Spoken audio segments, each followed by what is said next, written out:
द्वितीय रुद्र संहिता के द्वितीय सती खंड में 11वां अध्याय। ब्रह्मा द्वारा जगदम्बिका का शिवा की स्तुति तथा वर की प्राप्ति। नारद जी बोले, हे ब्राह्मण, हे महाप्राज्ञ, हे तात, आपसे इस प्रकार कहकर विष्णु के अंतर्ध्यान हो जाने पर क्या हुआ? हे विदे, आपने क्या किया? हे वक्ताओं में श्रेष्ठ, आप मुझसे कहिए। ब्रह्मा जी बोले, हे श्रेष्ठ विप्रनंदन, भगवान विष्णु के चले जाने पर मैंने जो कार्य किया, आप उसे सावधानी पूर्वक सुनिए। तब मैं विद्या अविद्या स्वरूपा शुद्ध परब्रह्मा स्वरूपिणी तथा जगत को धारण करने वाली शंभु प्रिया देवी दुर्गा की स्तुति करने लगा। सर्वत्र व्याप्त रहने वाली, नित्य, निराश्रय, निराकुल, त्रिदेवों को उत्पन्न करने वाली, स्थूल से भी स्थूल रूप धारण करने वाली तथा निराकार दुर्गा की मैं वंदना करता हूँ। आप चित्त स्वरूपा परमानंद स्वरूपिणी तथा परमात्मा स्वरूपिणी है। हे देवेशी, मेरे ऊपर आप प्रसन्न हो और मेरा कार्य करे, आपको नमस्कार है।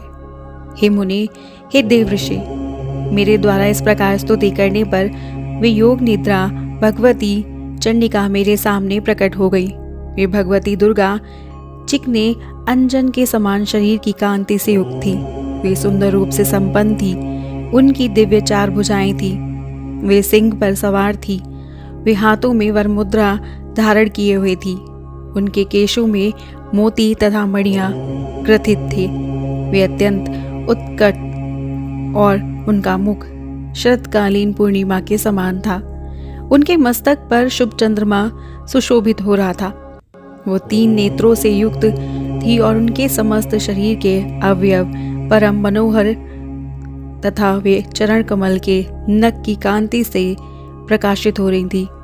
इस प्रकार अपने सामने शिव की शक्ति उन भगवती उमा को उपस्थित देखकर भक्ति से सिर झुकाकर मैं उन्हें प्रणाम करके इस प्रकार स्तुति करने लगा। ब्रह्मा जी बोले, हे जगत की प्रवृत्ति, हे निवृत्ति स्वरूपे, हे सर्ग स्थिति रूपे, आपको नमस्कार है।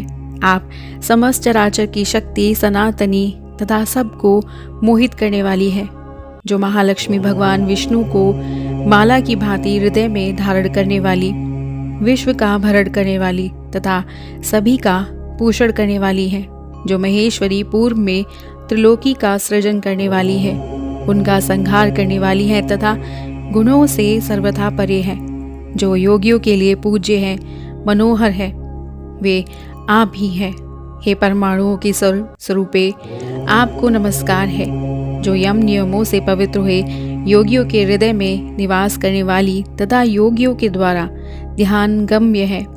वे प्रकाश एवं शुद्धि आदि से युक्त, मोह से रहित एवं इस जगत को अनेक प्रकार से अवलंब देने वाली विद्या स्वरूपा आप ही है। आप कूटस्थ, अव्यक्त एवं अनंत रूपा है। हे भगवती, आप काल रूप से इस जगत को धारण करती हैं। आप गुणों से युक्त होकर सभी प्राणियों में नित्य विकार रूप बीज उत्पन्न करती है। हे शिवे, आप तीनों गुणों की कारण रूपा है तथा इससे भी परे है। हे देवी, आप सत्व, रज तथा तम, इन तीनों गुणों के साथ ही पार्थिव विकारों से रहित तुरीय रूप हैं। आप इस जगत की तथा गुणों की हेतुभूता है। आप ही ब्रह्मांड में स्थित रहकर इस जगत की सृष्टि, प्रलय तथा पालन करती हैं। हे संपूर्ण जगत की बीज स्वरूपे, हे ज्ञान तथा ज्ञेय स्वरूपिणी, आप सर्वथा जगत के हित साधन में तत्पर रहने वाली है। अतः हे शिव पत्नी, आपको सदा नमस्कार है। ब्रह्मा जी बोले, मेरी स्तुति को सुनकर लोक का कल्याण करने वाली वे महाकाली सामान्य मनुष्य के भांति मुझ जगत स्रष्टा से प्रेम पूर्वक कहने लगी। देवी बोली, हे ब्राह्मण, आपने मेरी स्तुति किस लिए की है, इसे आप ठीक से समझ ले। आप मेरे भक्त हैं तो उसे शीघ्र ही मेरे सामने निवेदन करें। मेरे प्रत्यक्ष रूप से प्रकट हो जाने पर कार्य सिद्ध निश्चित है। अतः आप अपनी मनोभिलाषित बात कहें, मैं प्रसन्न होकर उसे निश्चित रूप से करूंगी। ब्रह्मा जी बोले, हे देवी, हे महेश्वरी, मेरे ऊपर कृपा कर मेरी बात सुने। हे सर्वज्ञ, आपकी आज्ञा से मैं अपने मनोरथ की बात कह रहा हूँ। हे देवेशी, पूर्व काल में मेरे ललाट प्रदेश से उत्पन्न हुए आपके पति, जो रुद्र नाम से प्रसिद्ध हैं, वे इस समय योगी होकर कैलाश पर्वत पर निवास कर रहे हैं। विभूतों के स्वामी इस समय अकेले निर्विकल्पक समाधि में लीन होकर तप कर रहे हैं। वे निर्विकार होने के कारण पत्नी से रहित हैं और आत्मा में रमण करने के कारण दूसरी पत्नी की अपेक्षा नहीं करते। हे सती, आप उन्हीं को मोहित करें जिससे वे आत्मा भी रमण से उपरांत होकर दूसरी स्त्री आपको देखे। आपके अतिरिक्त कोई अन्य स्त्री उनके मन को मोहित करने वाली नहीं होगी। इसलिए आप भी दक्ष की कन्या बनकर अपने रूप से शिवजी को मोहित करने वाली हो। हे शिवे, आप शिव पत्नी बने। जिस प्रकार आप लक्ष्मी का रूप धारण कर विष्णु को प्रसन्न करती हैं, उसी प्रकार संसार के हित के लिए आप इस कार्य को भी वैसा ही करें। हे देवी, जब उन शिव ने स्त्री विषयक अभिलाषा मात्र से मेरी निंदा की, तो भला वे स्वेच्छा से किस प्रकार स्त्री ग्रहण कर सकते हैं? यदि वो स्त्री ग्रहण कर भी ले तो भी वो तो सृष्टि के आदि, मध्य और अंत में सदैव विरक्त रहते हैं। अतः उनसे उत्तम सृष्टि किस प्रकार होगी? हे देवी, इस प्रकार चिंतापरायण हुए मेरे लिए आपके अतिरिक्त और कोई शरदप्रण नहीं है। इसीलिए विश्व कल्याण के निमित्त आप मेरे इस कार्य को करें। शिवजी को मोहित करने में न विष्णु, न लक्ष्मी, न काम और न तो मैं ही समर्थ हूँ। हे जगत माता, आपके बिना कोई भी उन्हें मोहित करने में समर्थ नहीं है। अतः आप दिव्य रूपा दक्षपुत्री के रूप में जन्म लेकर मेरी भक्ति के आग्रह से महायोगी शिव को मोहित करें और उनकी पत्नी महेश्वरी बने। हे देवेशी, इस समय दक्ष प्रजापति क्षीर समुद्र के उत्तर तट पर आपको प्राप्त करने के उद्देश्य से मन में आपका ध्यान करते हुए दृढ़वर्ती होकर तपस्या कर रहा है। ब्रह्मा जी बोले, मेरे इस वचन को सुनकर वे जगदम्बिका का शिवाचिंतित हो उठी और विस्मित होकर अपने मन में कहने लगी। देवी बोली, वेद वक्ता और जगतकर्ता, ये विधाता महान अज्ञान से युक्त होकर कैसी बातें कर रहे हैं? अहो, ये महान आश्चर्य है। ब्रह्मा के चित्त में ऐसा ये दुखदायी महान मोह कैसे उत्पन्न हो गया कि वे निर्विकार परमात्मा को भी मोहित करना चाहते हैं। ये ब्रह्मा मुझसे शिवजी के मोह का वर्ग चाहते हैं। इनका कौन सा लाभ है? वे प्रभु तो निर्विकल्प निर्मोह है। वे शंभु निर्विकार निर्गुण तथा पर ब्रह्मा है और मैं तो सदा उनकी आज्ञा में रहने वाली दासी हूँ। वे स्वतंत्र परमेश्वर शिव भक्तों के उद्धार हेतु अपने पूर्ण रूप से रुद्र नाम से अवतीर्ण हुए हैं। वे रुद्र ब्रह्मा तथा विष्णु के भी स्वामी हैं और किसी भी प्रकार से शिव से कम नहीं है। वे योग का आदर करने वाले, माया से रहित मायापति तथा पर से भी परे हैं।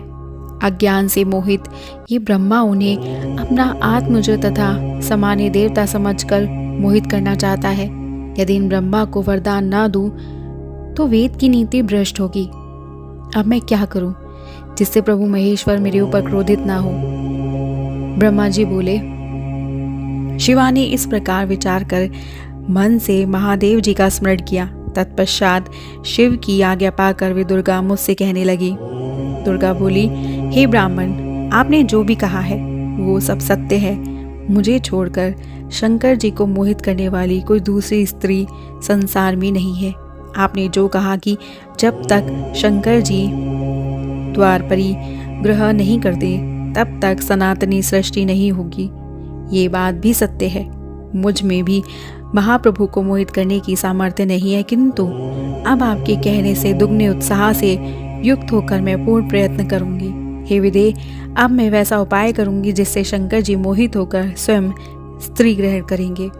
जिस प्रकार महाभागा लक्ष्मी जी विष्णु प्रिया हैं, उसी प्रकार मैं भी सती रूप धारण कर उनकी वशवर्तिनी प्रिय पत्नी बनूंगी। वे भी जिस प्रकार से मेरे वशवर्ती बने रहे, मैं भी उन्हीं की कृपा से वैसा ही यत्न करूंगी। हे पितामह, मैं दक्ष की कन्या के गर्भ से सती रूप में जन्म लेकर अपनी लीला के द्वारा शिव को प्राप्त करूंगी। जिस प्रकार संसार में अन्य प्राणी स्त्री के वश में होते हैं, उसी प्रकार मेरी भक्ति से महादेव जी भी स्त्री के वशवर्ती बने रहेंगे।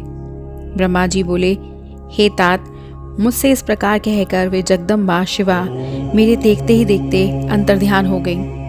उनके अंतर्ध्यान हो जाने पर मैं लोक पितामह ब्रह्मा वहाँ गया जहाँ मेरे पुत्र थे और मैंने उनसे सब कुछ वर्णन किया। इस प्रकार श्री शिव महापुराण के अंतर्गत द्वितीय रुद्र संहिता के द्वितीय सती खंड में दुर्गा स्तुति ब्रह्मावर प्राप्ति वर्णन नामक 11वां अध्याय पूर्ण हुआ और हमारा अगला अध्याय है दक्ष प्रजापति का तपस्या के प्रभाव से शक्ति का दर्शन और उनसे रुद्रमोहन की प्रार्थना करना नामक 12वां अध्याय। और हमारे YouTube channel voice of tales को और हमारी वीडियो को लाइक और शेयर और सब्सक्राइब करना मत भूलिएगा। हर हर महादेव।